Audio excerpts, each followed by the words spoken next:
시청자 여러분, 뉴스룸을 시작하겠습니다. 오늘 뉴스룸은 코로나19 백신 소식으로 문을 열겠습니다. 정부가 조금 전 브리핑을 가졌는데 화이자 백신 4천만 회분, 그러니까 2천만 명이 맞을 수 있는 약을 추가로 계약했다고 밝혔습니다. 오늘 계약한 물량은 하반기부터 들어올 예정입니다. 이로써 우리나라는 모두 1억 9,200만 번 맞을 수 있는 약의 백신을 확보하게 됐다고 정부는 밝혔는데요. 그럼 11월 집단 면역은 문제가 없는 건지 여러 가지가 궁금하죠. 하나하나 짚어보겠습니다. 먼저 오늘 정부 발표 내용부터 이주찬 기자가 보도합니다. 범정부 백신 도입 TF는 오늘 오후 5시 긴급 브리핑을 가졌습니다. 화이자와의 백신 추가 공급 계약 소식입니다. 오늘 정부는 화이자사와 코로나19 백신 4천만 회분, 즉 2천만 명분을 추가로 구매하기 위한 계약을 체결하였습니다. 이에 따라 2021년 계약된 화이자 백신은 총 6,600만 회분으로 총 3,300만 명이 접종할 수 있는 물량을 확보하였습니다. 이로써 우리나라가 확보한 코로나19 백신은 기존 7,900만 명분에서 9,900만 명으로 늘었습니다. 정부는 확보한 백신이 집단 면역에 충분하다는 입장입니다. 그러면서 시민들이 백신 접종에 적극 참여해달라고 했습니다. WHO, 유럽의학청 등 전문기관에서 백신 접종에 따른 예방 이득이 만약에 부작용 가능성보다 훨씬 크다고 이미 밝힌 바가 있습니다. 따라서 접종 순서가 올 경우 나와 가족의 안전을 위해 적극적으로 접종에 임해 주시기를 바랍니다. JTBC 이주찬입니다. 백신이 모자라다, 아니다, 충분하다 말이 많습니다. 숫자들만 나오다 보니 좀 혼란스러운데 간단히 정리해드리고 넘어가겠습니다. 현재까지 우리가 손에 쥔 백신은 화이자와 아스트라제네카로 모두 387만 번 맞을 수 있는 분량입니다. 그리고 오는 6월까지 추가로 1,422만 번 맞을 수 있는 약이 더 들어오기로 약속돼 있습니다. 물론 약속은 돼 있습니다만 아직 우리 손에 쥔 건 아니어서 백신 회사들이 미안하다, 제때 못 주겠다고 할 가능성도 배제할 수는 없습니다. 하지만 상반기까지 약속대로 들어온다면 모두 1,809만 번 맞을 수 있는 약을 우리 손에 쥐게 됩니다. 정부의 상반기 목표가 1,200만 명 접종이죠. 2번씩은 못 맞더라도 1번씩은 접종할 수 있는 양인 겁니다. 좀 더 먼 미래를 볼까요? 3, 4분기에는 오늘 발표한 화이자 4천만 회분을 포함해서 모두 1억 7천만 회분이 들어오는 것으로 협의가 돼 있습니다.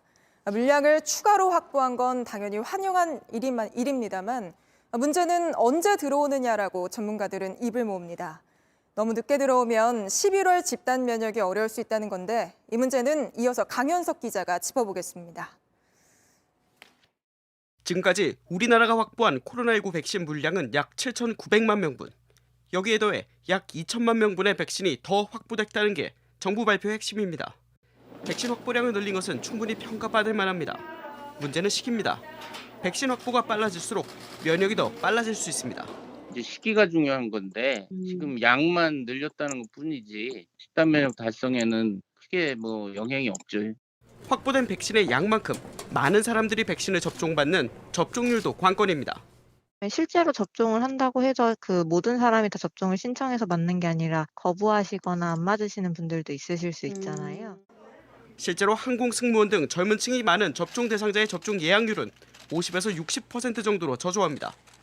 예상치 못한 변수가 생길 수도 있습니다. 모더나 백신처럼 상반기 도입 계획을 발표해놓고 어그러진 사례도 있으며 아스트라제네카 백신 등의 혈전과 같은 전혀 예상치 못한 또 다른 부작용이 발견된 가능성도 배제할 수 없습니다. 다만 정부는 노바백스와 모더나 등 일부 백신을 상반기 중에 앞당겨 도입하는 논의가 진행 중이라고 덧붙였습니다. JTBC 강현석입니다. 네, 그러면 여기서 전문가 모시고 백신 공급 상황을 좀 더 알아보겠습니다. 한림성심병원의 이재갑 감염내과 교수 나오셨습니다. 교수님 어서 오세요. 네, 안녕하세요. 화이자 추가 계약한 것까지 하면 9,900만 명분 들어온 셈인데요. 네, 문제는 관건은 언제 들어오느냐 아닙니까? 예, 일단은 지금 저희가 제일 걱정하는 부분이 그러니까 지금 2분기에 접종을 해야 되는 이제 물량이 혹시나 부족할까 봐 네. 제일 걱정을 하고 있거든요. 그래서 사실 이번 계약에서 2분기에 조금이라도 좀 더 들어오는 계약이 됐다면 얼마나 좋았을까 생각이 사실 드는데요. 일단 물량 확보는 다행스러운 부분이지만 일단은 이제 4월, 5월, 6월에 맞아야 되는 특히 이제 고위험군들이 주로 접종을 하기 때문에 그 접종 연령에 대한 조금 좀 부족한 한 200만 명분 정도를 어떻게 수급할 건가에 대한 부분에 대해 답을 정부가 내놔야 될 것 같습니다. 네, 그 2분기 접종 1,200만 명 분이 좀 어려울 수도 있는 건가요? 그러니까 예, 지금 걱정되는 모더나나 얀센 또 노바백스가 들어와서 그걸 메꾸려고 했는데 모더나가 이미 3분기 쪽으로 지금 밀려 거로 예상이 되는 상황이고 얀센도 최근에 이제 미국 내 혈전 문제 때문에 조금 이제 늦어지는 상황들이 연출이 됐거든요. 또 미국 내 공장에서의 오염 문제 때문에 생산이 일부 중단된 적도 있기 때문에 얀센 백신의 수급량도 상당히 걱정이 되고 그나마 노바백스가 국내 생산이 시작이 됐기 때문에 물량이 얼마나 확보될지 모르겠지만 어쨌든 노바백스에서의 생산량이 충분히 공급돼야 이제 6월 안에 부족분에 대한 부분들이 어느 정도 좀 해결이 되지 않을까 생각을 하고 있습니다. 네, 그 화이자는 혹시 뭐 계약한 대로, 뭐 협의한 대로 안 들어올 가능성도 있습니까? 뭐 하도 이제 국가별로 요새 너무 백신에 네. 대한 게 있긴 하지만 그래도 화이자 같은 경우에 지금 2분기에 공급해야 될 물량들을 제때 주지는 않았던 적은 없거든요. 네. 일단은 이제 그랬던 부분들 순차적으로 조금씩 들어오고 있긴 했지만 물량 공급은 충분했었으니까 일단 그런 약속을 지킨다면 7, 8, 9월에 이제 접종이 가능할 거로 보이고요. 다만 이제 여기서 장점이라 생각되는 부분들은 워낙에 지금 다른 백신들에 대한 신뢰도가 떨어지지만 특히 젊은 층에서의 아스트라제네카 혈전증이나 이런 것 때문에 신뢰도가 떨어졌는데 화이자가 들어오게 되면 그런 젊은 층 중심으로 접종이 이루어진다면 접종 수용성을 좀 높일 수 있는 측면으로 작용할 가능성이 높아서 그 부분은 긍정적으로 생각을 하고 있습니다. 네, 지금 뭐 아스트라제네카 백신은 못 믿겠어서 못 맞겠다 하는 젊은 사람들이 화이자가 들어온다면 맞을 수도 있다 이렇게 보시는 거군요. 예, 그런 부분들. 예, 특히 이제 노바백스나 화이자가 아마 하반기에 주된 접종 물량이 될 텐데 두 백신이 젊은 층에서 크게 문제가 없을 걸로 예상이 되고 있어서 네. 어떤 그런 걸 기대하고 있습니다. 물량만 제때 들어온다면 11월 집단 면역까지 뭐 접종의 속도를 내는 부분이라든지 그런 건 문제가 없나요?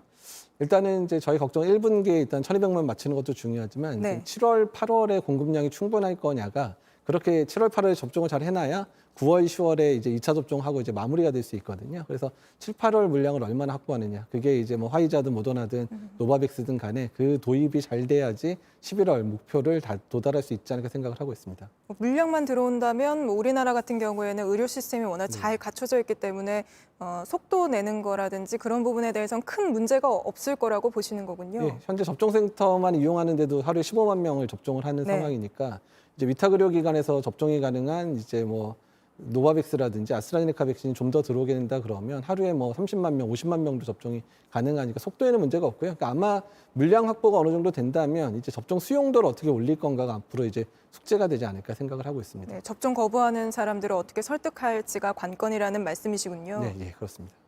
근데 백신 같은 경우에는 사실은 뭐 해외 분석 사례를 봐도 회사에 따라서 뭐 부작용이 어떤 건 더 많다 뭐 이렇게 볼 수 있는 건가요? 현재 그러지는 않고요. 특정 뭐 혈전증에 대해서는 뭐 이제 바이러스 벡터 백신 좀 많은 것 같다고 하는데 최근 나오는 거 보면 화이자 백신에서도 보고가 되고 있거든요. 네. 그래서 어떻든 백신 자체에 의한 차이라기보다는 어떤 이 코로나 백신 자체가 가지고 있는 이상 반응일 가능성도 있어서 이 부분들은 충분히 대비하면서 또 국민들이 안전성에 대해서 신뢰할 수 있을 만한 데이터들을 통해서 국민들을 잘 설득해야 될 문제라고 생각이 듭니다. 네. 그 마지막으로 짧게 하나 더 여쭤보면 아직 백신 접종은 속도를 내지 않고 있는 상황이잖아요. 걸음마 수준인데 그에 비해서 이제 확진자 나오는 건 거의 800명 가까이 나오고 있어서 이러다 정말 1,000명까지 나오는 거 아닌지 또 걱정이 많이 되고 있습니다. 어떻게 보십니까? 예, 일단 4차 유행이 시작이 됐는데 4차 유행이 극심해지면 극심해질수록 백신 접종에도 영향을 줄 수밖에 없거든요. 네. 그래서 일단 현재의 상황을 타개하기 위해서 정부 당국이 너무 지금 가만두고 있는 상황인데 어쨌든 뭐 거리두기 단계를 올리든 특별한 방역 대책을 하든 간에 현재 유행을 다 잡아야 일단 백신 접종까지도 순탄하게 될 거라 생각을 하고 있습니다. 네, 알겠습니다. 그리고 끝으로 하나 더 추가로 여쭤보자면 정치권에서도 요즘 나오는 목소리인데 러시아나 중국 네. 백신을 들여오는 거에 대해서는 어떻게 보십니까? 일단은 이제 차선책으로 이제 봐야 되고요. 일단 접종 물량이 충분히 공급되면 굳이 도입할 이유는 없는데 만약에 정말 도입 물량이 큰 문제가 생기거나 특정 백신이 만약에 뭐 도입을 할 수 없는 상황이 빠진다거나 이런 문제가 될 때는 그때는 플랜 B 정도로 생각을 할 수 있지 않을까 네, 생각을 하고 플랜 있습니다. B 정도로. 네. 알겠습니다. 오늘 말씀 여기까지 듣겠습니다. 이재갑 교수였습니다. 네, 감사합니다. 네, 미국에서는 일부 혈전 부작용 때문에 중단했던 얀센 백신 접종을 바로 다시 시작하기로 했습니다. 얀센은 우리나라가 600만 명분을 들여오기로 지난해 말 계약했던 백신이지요. 미국 당국은 혈전증은 매우 드문 사례라며 백신의 효과와 안전성을 다시 확인했습니다. 워싱턴 임종주 특파원이 보도합니다. 얀센 백신의 안전성을 다시 검토해온 미국 보건당국이 접종 재개 결정을 내렸습니다. CDC, in partnership with FDA, is recommending that administration of the Johnson & Johnson or Janssen vaccine resume. 백신을 맞아도 된다는 자문위원회 전문가들의 권고를 바로 받아들인 것입니다. So the vote is 10 in favor, 4 opposed, and 1 abstention. The motion carries. 나이나 성별에 새로운 제한을 두진 않았습니다. 다만 50살이 안 되는 여성의 경우 혈전 위험이 있다는 내용을 겉에 적기로 했습니다. 일부 혈전 부작용으로 접종이 일시 중단된 지 열흘 만입니다. Quite a rare event that there are about 10 to 15 cases per million in the population. 이달 중순 340만 건에 달했던 미국의 하루 접종 건수는 300만 건 아래로 떨어지는 등 주춤하는 모양새입니다. 보건당국은 한 차례 접종에 냉동 보관도 필요 없는 얀센 백신이 접종에 다시 속도를 내주기를 기대하고 있습니다.